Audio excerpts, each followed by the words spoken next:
Olá pessoal, sejam muito bem-vindos a mais uma aula do curso de gastronomia, à distância, na matéria aqui de panificação clássica e brasileira. Eu sou o professor Vinícius e hoje nós vamos fazer o tradicional pão doce, tá? O pão doce, que ele é não só conhecido no Brasil, no mundo inteiro, é uma massa básica, tá? É uma massa básica de pão, tá? Com acréscimo a mais de açúcar, então ela acaba ficando um pouco adocicada. E ela vai ter também o acréscimo de ovos. O ovo, a proteína contida na gema do ovo vai dar uma certa cor, tá? E uma certa textura mais macia para o nosso pão. Detalhe, tá? Para que vocês saibam, qual que vai ser a ação, a diferença entre uma receita de pão doce com ou sem ovo? Porque muita gente às vezes pergunta, mas eu já vi uma receita de pão que não tem ovo. E por que a que você fez tem ovo, Aquilo que eu já expliquei sobre os ingredientes, tá? Cada ingrediente no pão, ele vai ter uma função, ele não está ali por acaso, tá?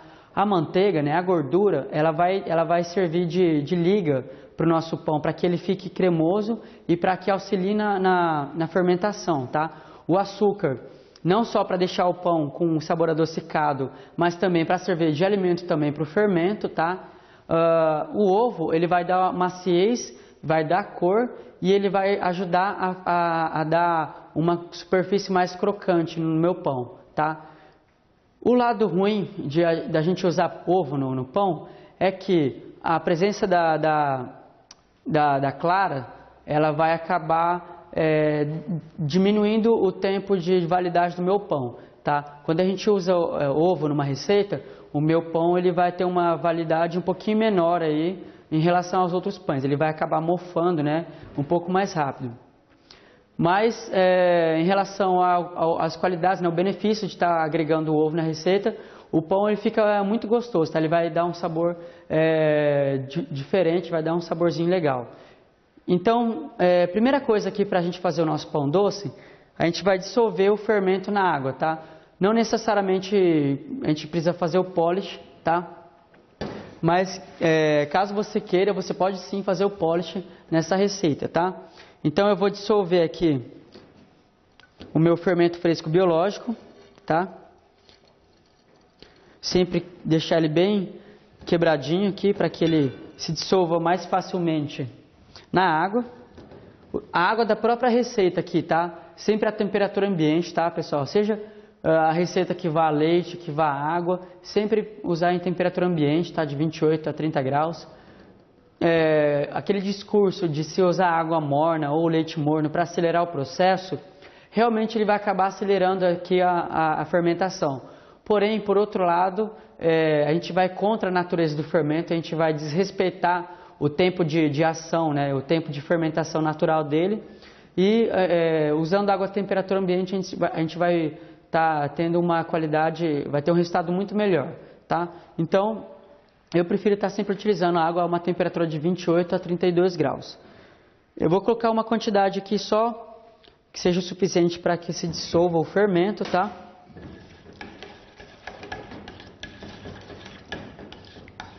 Lembrando que se nós fôssemos fazer um polish, nesse momento aqui eu ia adicionar uma colher de farinha de trigo da receita e uma colher de açúcar refinado também. Eu ia tampar ele com a película e deixar ele crescer durante uns 20 minutos, tá bom? Até ele ficar bem esponjoso, começar a borbulhar a superfície, tá bom?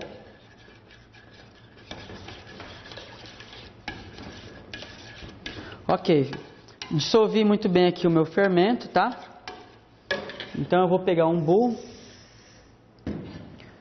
Eu tenho aqui 500 gramas de farinha de trigo do tipo 1, tá? Ou a 00, caso você encontre também para se comprar, tá? A farinha tipo 1 vai ser aquela farinha sempre a mais fina, tá? Com um baixo teor de cinzas, beleza? Então, no centro aqui da farinha eu vou tirar uma certa quantia aqui e vou adicionar o meu fermento já dissolvido, tá?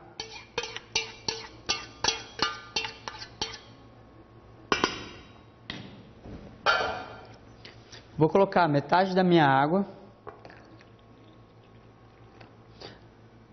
o açúcar eu já vou colocar todo ele, Sempre, pessoal, a água vai colocando aos poucos, tá? Sempre que for fazer pão, vai colocando água aos poucos, tá? Eu vou colocar aqui também as 30 gramas de ovos, tá? O ovo eu já deixei ele batido previamente, tá? Para facilitar também a mistura do mesmo, tá? Em vez de colocar um ovo inteiro.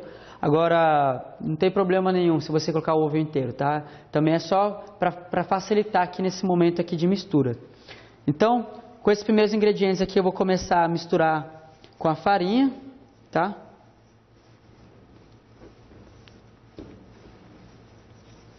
E de pouquinho em pouquinho eu vou colocando água até o necessário, tá? Até a gente ver que já atingiu um ponto legal. Aqui a gente está usando 300 gramas de água, tá? Um detalhe importante, pessoal. Vinícius, mas eu uso 300 gramas ou 300 ml de água? Eu vou dar uma boa notícia para você. Qualquer uma das duas, tá?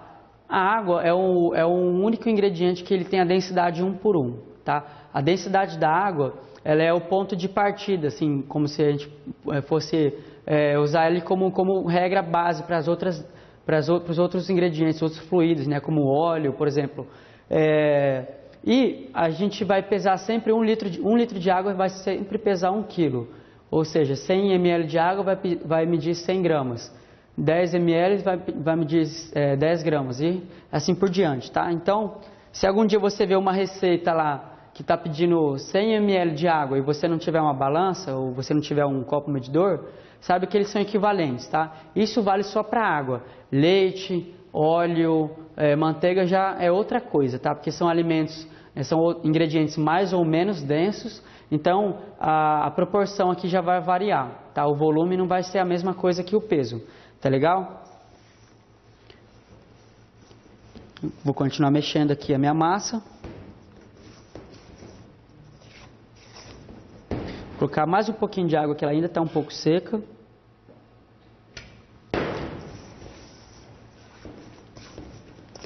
Agora ele já está com um pouquinho mais de liga, já dá para a gente começar a trabalhar a massa.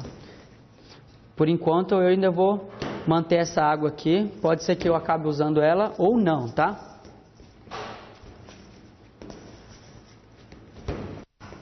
A esse ponto eu vou misturar o sal.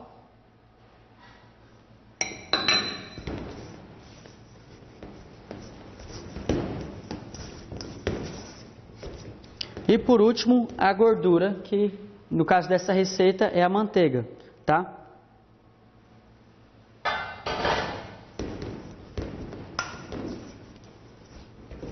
Assim que eu agregar bem a minha massa, eu já vou passar a trabalhar com ela na bancada.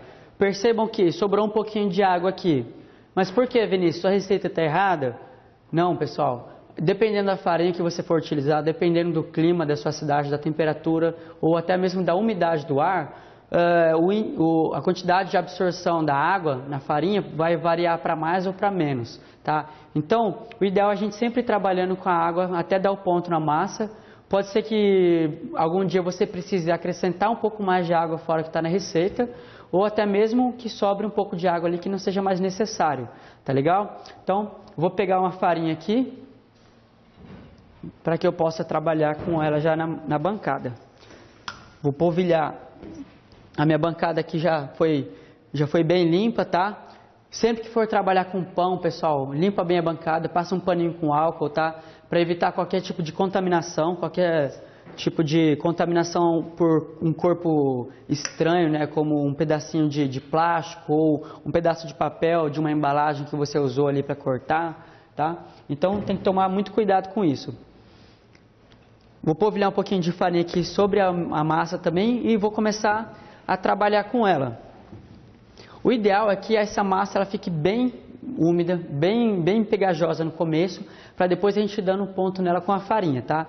Então, relembrando, tá? Processo de sova aqui, eu vou dar aquela rasgada na minha massa, tá? Para que todos os ingredientes se misturem da melhor forma possível. Então, usando aqui o meu pulso, tá? Eu vou levar essa massa até o final, eu vou rasgar toda ela, tá?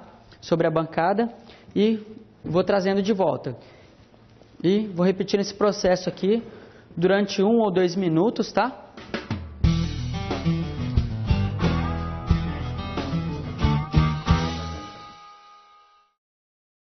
tá? Então, depois de 1 ou 2 minutinhos que você está fazendo esse processo aqui de rasgar a massa, literalmente, a gente já vai começar a juntar ela para poder bolear a massa. Então, nesse momento eu vou polvilhar um pouquinho de farinha só, tá? Para que ela se solte.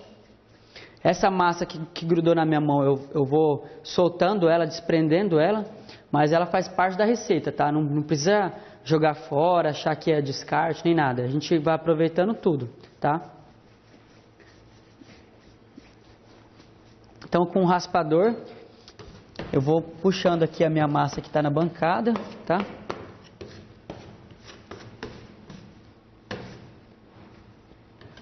E vou trabalhando com ela. Olha, já um pouquinho de farinha que eu já pus, ela ficou um pouco mais firme, tá? Já não está pegajosa, né? Grudenta na bancada igual estava antes, tá legal? Então, pessoal, quanto menos farinha a gente usar aqui, é melhor, tá? Se você puder evitar de colocar o mínimo de farinha, o seu pão ele vai ficar muito mais macio, tá? Ele não vai ficar seco, não vai ficar duro, tá?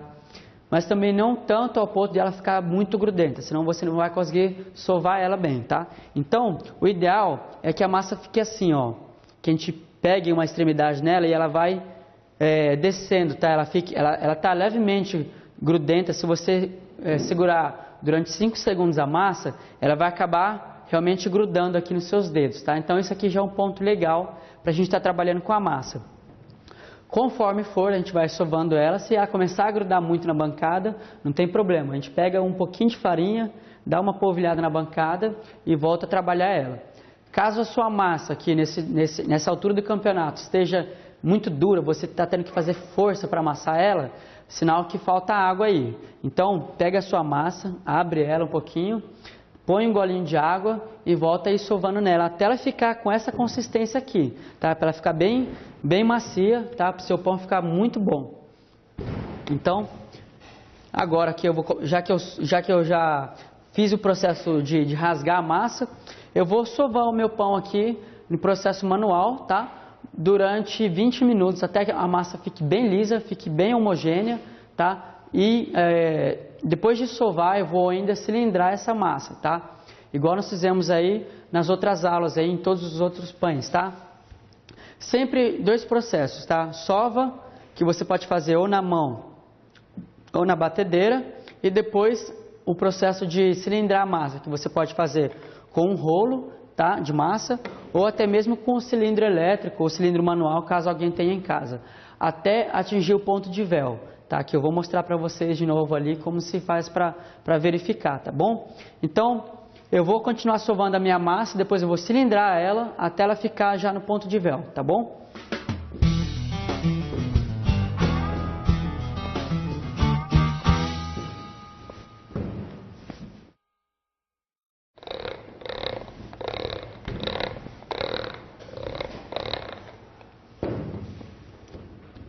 Bom, terminei de cilindrar aqui a minha massa, tá? Como vocês podem ver aqui, ela tá com uma consistência bem bonita, tá? Ficou muito lisa, tá bem fina também, ficou muito homogênea, tá? E a gente consegue ver aqui também que foi atingido o ponto de véu, tá? No detalhe aqui, ó, se a gente pegar e começar a esticar a massa, a gente consegue ver aqui, ó, a formação dessa película transparente, que eu consigo até ver meu dedo através dela, tá? Isso aqui significa que a rede gluteica foi perfeitamente desenvolvida, tá? Então, a esse ponto, a gente vai bolear essa massa, tá? Então, eu vou procurar fechar ela aqui, fazer uma esfera, sempre fechando aqui embaixo, tá?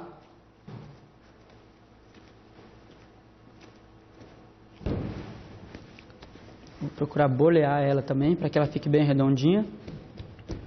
E dentro de um bowl já enfarinhado, tá? Eu vou colocar aqui a minha massa, vou cobrir com um pouquinho de farinha por cima e vou fechar com uma película para que ela faça aí a sua primeira fermentação, tá? Quanto tempo vai durar essa fermentação, Vinícius? Vai depender, tá, da umidade do ar, vai depender da sua temperatura, da onde você colocou esse pão para crescer, tá? Normalmente de 1 hora a 1h30 já é o tempo que ele vai crescer um pouco, tá? Ele pode até dobrar de volume, tá? e você vai começar a observar a formação de algumas bolhas na superfície, tá? Então, passado aí no mínimo 1 hora de descanso, tá, de fermentação, a gente tira a massa para poder trabalhar com ela e já dar o formato de pão doce, tá? Só lembrando, pessoal, para se fazer a fermentação, sempre o ambiente não extremamente quente, tá? Ele tem que ser uma temperatura de 28 a 32 graus. Se você quiser acelerar essa fermentação e achar que está dando uma despertinho, de repente ligando o forno lá, deixando muito quente, o pão ele não vai crescer muito rápido. Ele vai acabar matando, tá, o fermento e o seu pão ele vai murchar, tá? Então, não adianta querer acelerar muito esse processo de fermentação. Ele é demorado assim mesmo, tá? E tem que respeitar esse processo. Não tem como acabar acelerando ele, tá? Então, eu vou deixar ele dentro do meu forno desligado, só com a luz acesa ali, até que ele dobre de volume, tá bom? Então, daqui 1h30 eu volto aqui para continuar a minha massa, para já dar o formato final nela, tá bom? Ótimo, pessoal. Então, enquanto o meu pão doce está fazendo a primeira fermentação, tá? Durante esse tempo de espera, eu já vou preparando aqui o creme de confeiteiro que a gente vai usar depois para dar o acabamento por cima dele, tá legal? Essa receita de creme de confeiteiro, ela é muito simples, tá? E muito boa também. Ela é ótima aí para fazer a cobertura de um pão doce, até mesmo recheá-lo, tá? Com esse creme de confeiteiro. Você pode fazer aí recheio de uma panqueca doce, enfim. O utilizo do creme de confeiteiro ele é infinito, tá? Então, para começar, a gente vai colocar para ferver aqui 250 ml de leite, tá? E 5 ml de essência de baunilha, tá? Vou colocar os dois juntos aqui.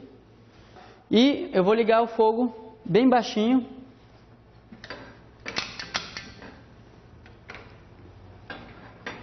Até que se levante a fervura, tá? Detalhe importante, tá, pessoal? Aqui eu estou usando essência de baunilha, que é uma saída mais prática, né, mais barata. Para quem quiser deixar o seu creme de confeiteiro com uma textura, né, um sabor muito melhor, você pode estar usando a fava de baunilha natural, tá? A baunilha, que é um fruto, né, típico lá, ele provém das ilhas lá do Caribe, tá, da América Central, e é uma fruta extremamente aromática, que ela é desidratada depois, né, e a gente acaba usando só a sementinha do meio dela, tá? Você pega a fava de baunilha, que ela é compridinha, é só passar a faca no meio dela e raspar o miolinho dela, tá? As sementinhas pretas. Daí você coloca aqui no leite para dar o mesmo sabor. Desculpa, o mesmo não. Você vai dar um sabor muito melhor de baunilha do que a essência, tá legal? Então, quem tiver e quem encontrar a baunilha, pode estar usando nesse momento também para estar aromatizando o leite com a baunilha. Outro detalhe legal é que em vez de baunilha você pode aromatizar o leite com outras coisas.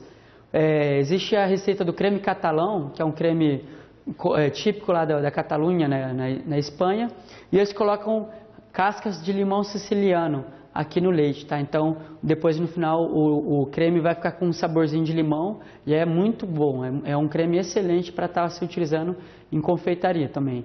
Então, em vez de essência de baunilha, a gente usaria as cascas de limão siciliano, tá legal? Enquanto o leite está esquentando, eu vou pegar um bowl limpo aqui, eu vou misturar o amido, tá legal? Vou misturar aqui as 30 gramas de amido. As gemas, eu tenho 2 gemas aqui.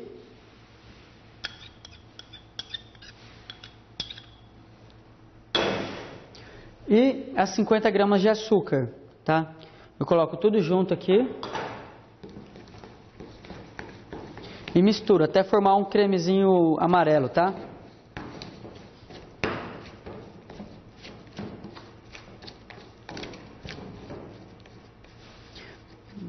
Procura dissolver bem o açúcar, tá? Que não fique nenhum pedacinho de açúcar ou de amido. E mexe bem esse creminho aqui amarelo, tá?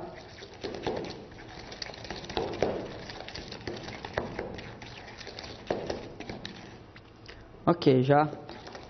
Isso aqui é um processo que a gente chama de branquear as gemas, tá? Ou branquear o açúcar.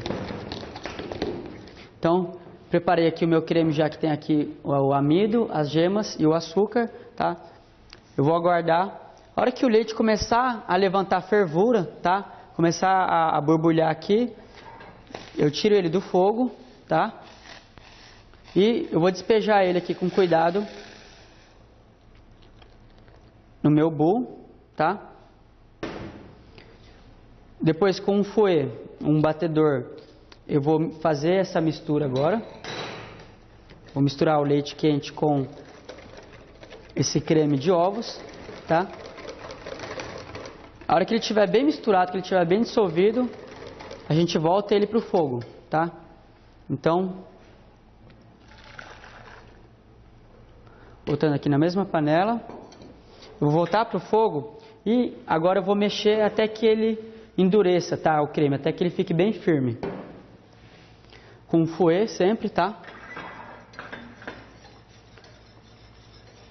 O processo aqui pode ser que leve 2 a 3 minutos, vai depender do fogo, tá? Da potência da chama e também da quantidade de creme que você vai estar fazendo. Então, o importante é sempre mexer para que ele não acabe empelotando, tá?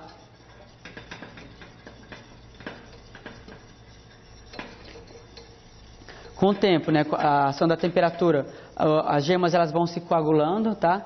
E o amido ele vai começando a gelificar. Então, ó, o creme já vai ganhando uma certa textura, tá? Ele vai adquirindo uma certa cremosidade, né? Vai ficando um pouco mais viscoso. Assim que ele começar a levantar essas bolhas aqui, que ele começar a ferver, a gente conta mais uns 30 segundos para que se cozinhe por completo aqui o amido, tá? Já consigo sentir um aroma de baunilha também, que é o odor próprio do creme, tá?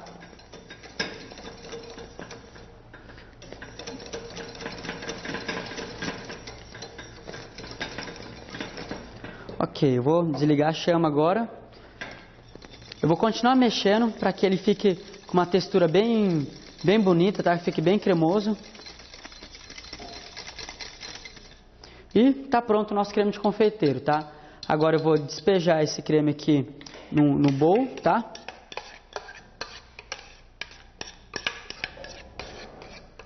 E para armazenar esse creme de confeiteiro, eu tenho que colocar uma película plástica a contato com a superfície.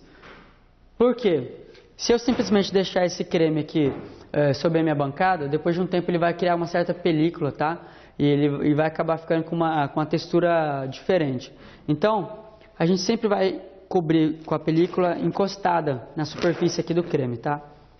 Eu vou tirar um pedaço do meu plástico e vou colocar ele aqui encostando na superfície do meu creme, tá? Para que não tenha contato nenhum com o ar. Assim eu vou deixar ele alguns minutos aí esfriando até a minha massa terminar de fermentar, para a gente estar utilizando esse mesmo creme por cima do pão depois, para dar aquela corzinha amarela, né, para deixar o pão mais molhadinho, que é aquele pão que a gente está acostumado a ver nas padarias, né, que é aquele creminho amarelo. Pois é esse creme de confeiteiro aqui que a gente acabou de fazer, tá bom? Então, daqui a pouco eu volto com o pão já fermentado e os ingredientes aqui para a gente estar fazendo o acabamento final, ok?